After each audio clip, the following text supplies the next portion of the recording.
CNN Chile y 3xI presentan Pares Impares. Una de las cosas que hemos tenido que resolver en el último tiempo es cómo alineamos la intención de transformar el mundo con los incentivos que el mundo tiene para transformarse. Muchas veces, sobre todo cuando hablamos de muchos de los temas que hablamos aquí en Pares Impares, sobre la cohesión social, el bienestar humano, preocuparse realmente por construir comunidades, etcétera, nos topamos con que pareciera ser un buen deseo poco ejecutable. Porque los incentivos, por ejemplo, lo que nos da de comer, cómo se mueve nuestra economía, por qué se nos premia, están puestos más bien en la competencia que en la colaboración. Sin embargo, existen algunos experimentos sociales que se han ido robusteciendo y convirtiendo en una línea concreta de desarrollo, como los fondos de inversión social, que surgieron como grandes innovaciones hace más o menos 15 años, tal vez más, pero eran casos raros y sin embargo hoy día se han ido fortaleciendo. Una de esas personas, que era una rarita en esa época, hoy día probablemente lo sigue siendo, está hoy día con nosotros para contar esa historia de desarrollo y probablemente de esperanza, cómo hacemos que los capitales se alineen con los propósitos de construir una sociedad diferente. Estamos hoy con María José Montero, cofundadora del Fondo de Inversión Social Ameris Capital. Muchas gracias por estar aquí. Gracias, Paloma. Gracias por la invitación y por el espacio para poder conversar hoy día. Ya, lo primero es que me corrijas cualquier cosa inadecuada que haya dicho al inicio, en el sentido de si efectivamente eran una rareza estos fondos hace 15 años atrás o no, y si efectivamente han ido engordando y encontrando su lugar. Sí, efectivamente era una rareza y probablemente es como ocurren, como evolucionan las rarezas, que probablemente siempre han existido, pero de repente uno le pone lupa y quiere que esas cosas existan con mayor tamaño. Y sí, son una rareza, pero que va evolucionando en el tiempo. Yo creo que ayuda a ponerlo en contexto de por qué le ponemos esta lupa a este tema de la inversión de impacto. Y esto está en el contexto de la crítica que existe a este capitalismo egoísta, ¿no? Descarnado, a un capitalismo que ha estado muy enfocado en el desempeño, en el retorno financiero, dejando de lado otros temas o generando espacios de mayor desigualdad, de problemas ambientales y sobre todo problemas de confianza. Entonces, la inversión de impacto surge como una respuesta muy concreta desde el sector financiero, o sea, como un instrumento de mercado, una reacción concreta del mercado, de la industria financiera, para aportar en este desarrollo que debiese ser de una forma distinta, ¿no es cierto? Entonces, es una evolución de pasar de este capitalismo como más egoísta, que es el capitalismo como absolutamente necesario, pero no suficiente. Entonces, ¿cómo le ponemos estos anteojos más de propósito? Entonces surge esta idea de un capitalismo de impacto, un capitalismo de propósito, un capitalismo que en el fondo lo que te permite es equilibrar esta búsqueda de rentabilidad con el impacto social y ambiental. De hecho, me acuerdo que alrededor de 2012 se funda esta idea del capitalismo consciente, claro, como el antídoto al otro, ¿no? Pero quisiera entrar un poquito más en detalle para comprender, porque no todo el mundo, primero, tiene inversiones, no todo el mundo sabe lo que es un fondo. Entonces, ayúdanos a comprender cómo opera esto para una persona común y corriente. Mira, los fondos básicamente son entidades que lo que hacen es levantar capitales, levantar platas de terceros y invertirlos en proyectos, en qué tipo de proyectos invierte un fondo de inversión social? Entonces, por ejemplo, un fondo de impacto hoy día levanta capitales de privados y lo que hace es invertir en proyectos de vivienda social o de transición energética o de salud o de educación. No con una lógica de donaciones, sino con una lógica de básicamente invertir. Porque históricamente lo que hemos visto es como, ok, invirtamos con la idea de obtener de vuelta un retorno. Y esto también se construye sobre eso. Es, ok, invirtamos y obtengamos de vuelta un retorno, pero no solo financiero, sino que también preocupémonos qué nos deja en términos sociales, qué nos deja en términos ambientales. Entonces, por lo mismo, yo podría invertir en un proyecto que invierte en viviendas sociales, porque lo que busco no es solo una rentabilidad, sino que aportar positivamente al país. Nos da lo mismo invertir para generar una rentabilidad en una industria que, por ejemplo, daña el medio ambiente o que deforesta la Patagonia y luego donar para que forestemos la Patagonia. Desglosemos un poco Hay una inconsistencia ahí. Desglosemos un poco lo que estás contando, porque hay una inevitable suposición que deben estar haciendo muchos de los que nos están escuchando, que es que la rentabilidad es menor, en términos puramente monetarios. O sea, si yo invierto en otro fondo de otras características, tal vez la rentabilidad monetaria puede ser mayor. ¿Es eso verdad? Mira, no necesariamente. Esto es una mirada personal, pero yo creo que eso en un mundo ideal, ceteris paribus y un mundo perfecto, no debiese ocurrir así, porque tú deberías ser capaz de internalizar las externalidades negativas, ¿no?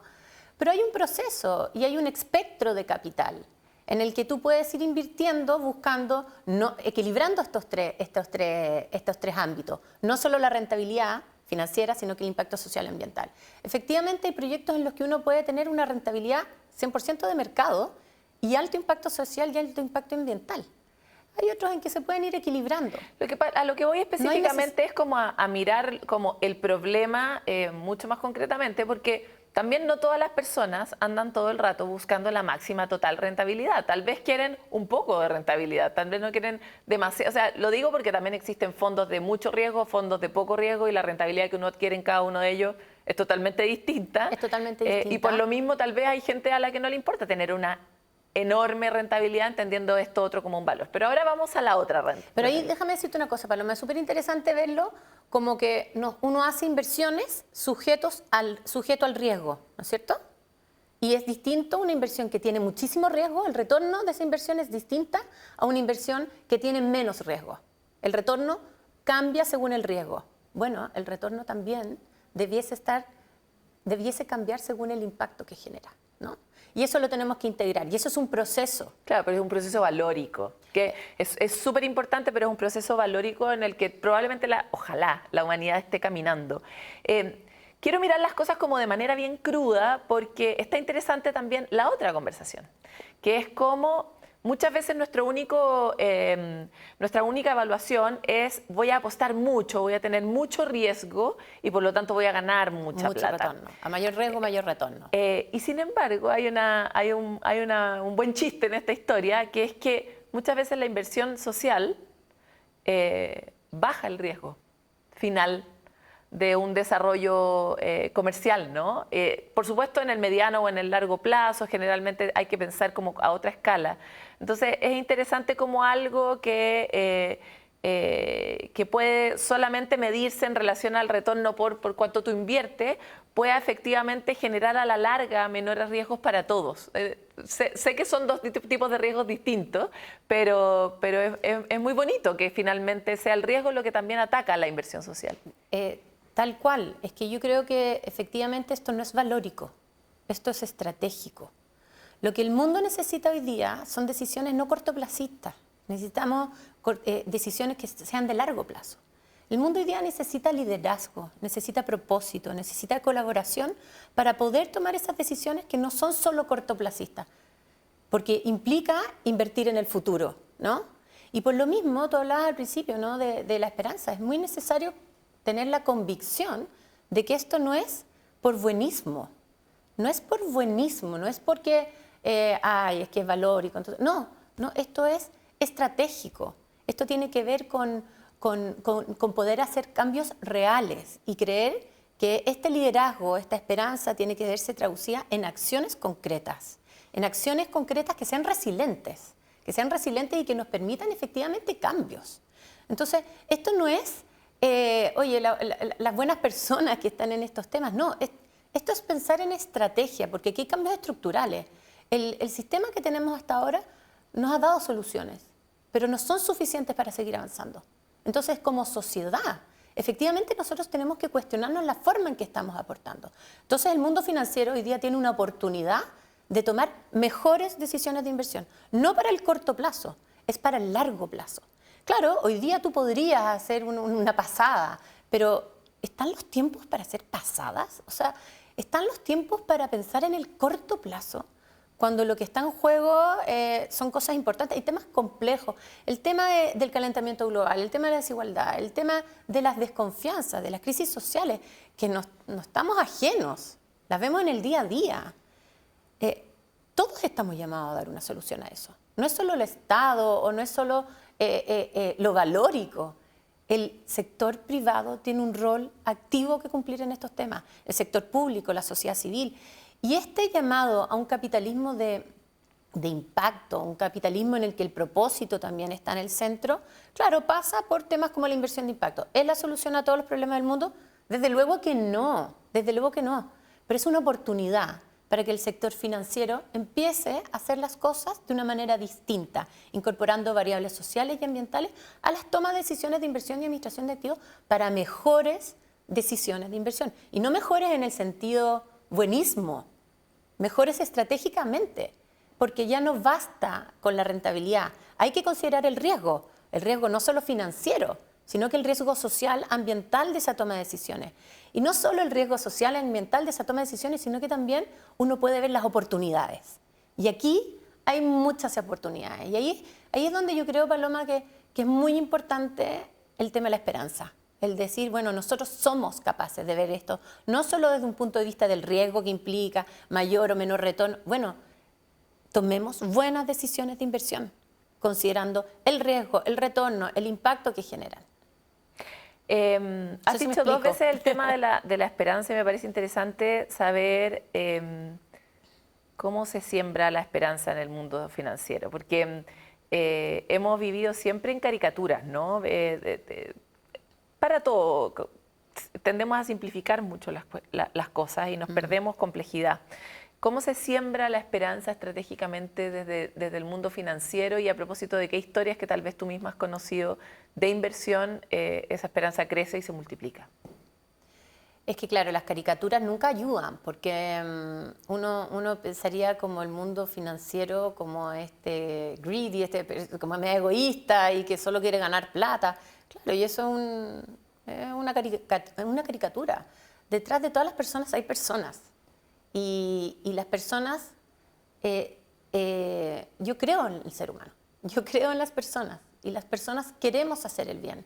Lo que pasa es que hemos entendido el mundo financiero como aparte de nuestro día a día, no lo integramos. Hemos entendido el mundo de lo público como fuera de lo privado o la sociedad civil, nos desintegramos. Yo creo que la oportunidad que tenemos hoy día por delante es entender que somos seres humanos integrados. Y que lo que hacemos en la oficina, que lo que hacemos en la casa, que lo que hacemos en vida social es lo mismo. Entonces las personas sí quieren hacer cambios. A las personas no les interesa solamente, bueno, habrán algunos, pero el ser humano, como colectivamente hablando, yo creo que busca avanzar, busca crecer, busca hacer las cosas de manera distinta. No buscamos, hay obviamente que hay fuerzas en contra o miradas en contra de ciertos puntos, y eso lo hace más atractivo aún porque te permite ajustar tus argumentos y entenderlos y plasmarlos de mejor forma. Yo creo en el ser humano, yo creo que las personas efectivamente quieren no solo ganar plata, sino que también generar un mejor país para sus hijos, un mejor mundo para las próximas generaciones y para ellos mismos. ¿Ha crecido esta inversión? Sí, la buena noticia es que ha crecido. La inversión de impacto no son solo los fondos, son los consumidores, los inversionistas, los fondos, el Estado como regulador, en fin, la sociedad civil, el mundo de la filantropía también, el mundo de las fundaciones donantes. Y yo tengo datos hoy día solamente del mundo de los fondos, desde la CAFI, que a mí me toca estar en el directorio de la administradora de la Asociación Gremial de Administradoras de Fondos de Inversión. Hemos levantado mucha data de esto porque nos ha interesado ir viendo cómo es la evolución del mundo financiero en esto. Tenemos comités de sostenibilidad, en fin, y guías para acompañar este proceso de cómo se invierte, qué es inversión de impacto, qué no es inversión de impacto. Y ahí se ha hecho un trabajo muy serio desde el mundo financiero por el interés de aportar en temas sociales y ambientales. Y hemos visto la evolución. En términos de inversión de impacto, solo de inversión de impacto, hoy día llegamos a 440 millones de dólares entre distintos fondos. Son más de 280 proyectos que se han apoyado acá en Chile con esta lógica. Proyectos en vivienda social, energía renovable, en educación, en fin, variados, pero sí ha evolucionado, ha evolucionado. Ahora, ¿cuál es el siguiente paso, la siguiente frontera? Me parece interesante comprender eso porque cada momento tiene su afán y probablemente cuando tú comenzaste en este mundo se trataba primero de vender la idea, ¿no? Hoy día que la idea puede que ya haya pasado por distintas libretas, ya hay muchos bancos que están empezando a plantear esta mirada y te la ofrecen, de hecho. ¿Cuál es el siguiente paso y cuál es la nueva frontera? Mira, yo creo que en estas cosas nunca son dicotómicas. Siempre son procesos como medios espirales. Cuando hay cambios de paradigma, son procesos medios espirales, ¿no? Que uno vuelve sobre lo mismo. Yo creo que esto es súper importante difundirlo, todavía es un nicho. Estos temas, cuando te hablo de 440 millones de dólares, todavía es un nicho. Es un tema que es muy aislado aún. Necesitamos que sea más la moda, ¿no? Más que la moda, me refiero más esté más disponible, que no sea una moda estacionaria, sino que sea parte de las oportunidades, más tendencia. Y esto, claro, necesitamos escala. Por lo mismo necesitamos más inversionistas que quieran invertir ¿Con qué argumento los inversionistas llegan? ¿Con cuál se convencen por primera vez? Mira, yo creo que esto no se trata de convencer. Esto yo creo que, de verdad que para mí esto es una tendencia que es estructural y que es estratégica. Y yo creo que los inversionistas van a ir llegando a estos temas. El tema es cuándo llegas, cuándo te subes a este tema. Y yo creo que más que convencerlo es lograr que aprendamos juntos cómo tenemos que dar estos nuevos pasos en este proceso que va a ser circular. No es un proceso que ocurra de un día para otro, que todas las inversiones van a incorporar. Implica un proceso. Yo siempre menciono esta lógica de cómo se fue incorporando el riesgo a la toma de decisiones de inversión. Fue un proceso que parte del siglo pasado, estudiándolo en la academia, entendiendo cómo incorporarlo, cómo dividirlo, los comités, en fin, operacionalizarlo. Son etapas, ¿no? Que tienen que ver con difusión, con entender, con comprender, estudiar, luego llevarlo a la práctica, incorporarlo, que las personas lo entiendan, que los profesionales lo entiendan. Hay un proceso, ¿no es cierto?, no solo de difusión, sino que también de aprenderlo con H, de hacerlo propio. Y luego hay un tema también regulatorio. Entonces yo creo que de cómo te acompaña el regulador en esto.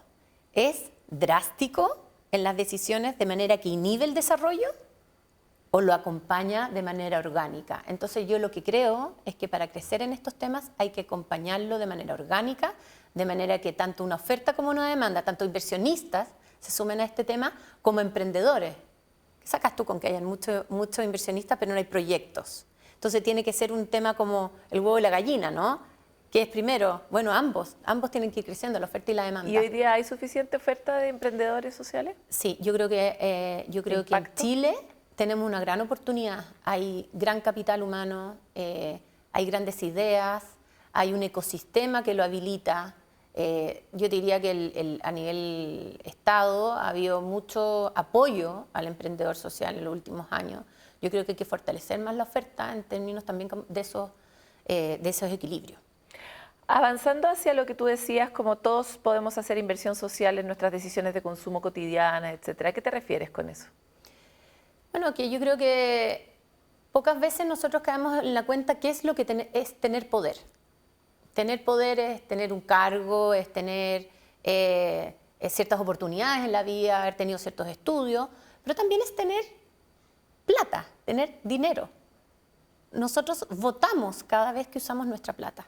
Hay un voto ciudadano, así como cuando va a la urna y asigna y entregas tu poder a un tercero, ¿no es cierto?, para que te gobierne. Bueno, nosotros también operamos a través del poder del dinero. Nosotros tenemos poder a través del dinero. Y cada vez que compramos, cada vez que ahorramos, cada vez que invertimos, cada vez que apoyamos una empresa, estamos votando. Ahí hay un poder muy profundo, que es ciudadano, y que no lo tenemos tan claro. Y que creemos que muchas veces esto de la inversión tiene que ver con terceros. Nosotros cada vez que usamos nuestro dinero, nuestra plata, estamos votando, estamos incidiendo en el entorno. Entonces estamos todos llamados a poner nuestros anteojos de entender que detrás del dinero tenemos poder para cambiar nuestro entorno. Y ahí, claro, no son solo los ciudadanos, son las empresas, desde luego. También es el Estado en su rol catalizador, no solo en un rol regulador, sino que cómo puede incentivar a que estas cosas ocurran. ¿Qué ejemplos has visto tú del Estado incentivando? Incentivando, bueno, hay una serie, hoy día a mí me parece que es bien adecuado todo lo que ha ido ocurriendo respecto a reportar información a través de las memorias, en fin, para que las personas tomen decisiones de inversión, reportar a aspectos sociales y ambientales en esas Que está tomas. cada vez más integrado en las memorias. Que cada vez está de más las integrado. empresas. Pero eso hay que acompañarlo con un proceso que tenga que ser gradual y proporcional al nivel del tamaño de las empresas. No puede ser una regulación igual para todos, tiene que ser acompañada según el estado de desarrollo de las distintas industrias, tiene que ir siendo un proceso gradual. Entonces, me parece que está súper bien en la línea, pero hay que ir teniendo ojo con la gradualidad de esa instalación de requisitos, de manera que sea no un inhibidor, sino que un fomentador de estas. Bueno, Inglaterra tiene varias experiencias de distintos instrumentos que han ido fomentando bastante el tema de la inversión de impacto. Ahí hay un libro bien interesante de Ronald Cohen, Sir Ronald Cohen, que es como uno de los gurús que ha promovido el tema de la inversión de impacto en el mundo. Su libro se llama The Impact. Y bueno, ahí hay, para los que les interese más el tema, ahí hay bastante información sobre el desarrollo de esta industria y cómo seguir adelante. Te quiero agradecer mucho por esta conversación y por haber estado en Pares Impares. Gracias, Paloma, por esta instancia y porque generes estos espacios de conversación en nuestro país tan necesarios para un mayor liderazgo, con propósito, con convicción de que podemos generar cambios, de que podemos desarrollar un Chile y un mundo más sostenible. Así que gracias a ti por este espacio. Sí, nosotros también estamos muy contentos de poder abrir este espacio. Como ustedes saben, las buenas ideas siempre son colectivas. Y aquí estamos junto a la Corporación 3xI y a tantos otros que hacen posible que tengamos esta especie de plaza pública donde se puedan discutir alternativas para un país que además está en un año muy importante, que es el año electoral. Y este tipo de iniciativas efectivamente le pueden dar otra forma al Chile de los próximos 4, 8, 12 años. La escala a largo plazo, en el centro de la campaña, probablemente nos podría cambiar la cara y podríamos ser el hub latinoamericano de la inversión de impacto, exportando soluciones de este tipo a otros lugares del mundo que también lo necesitan. Nosotros vamos a ir a una pausa, pero volvemos con mucho más de Pares Impares. Pares Impares fue presentado por CNN Chile y 3xI.